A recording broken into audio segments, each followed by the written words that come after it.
বন্ধু নাজমুল, হ্যাঁ বলো। শুনলাম তুমি নাকি অনেক সুন্দর বাঁশি বাজাইতে পারো।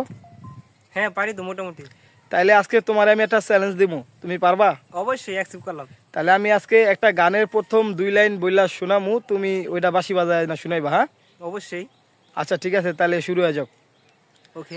ও পাগল মন মন রে, মন কেন এত কথা বলে। হ্যাঁ, শুরু করো।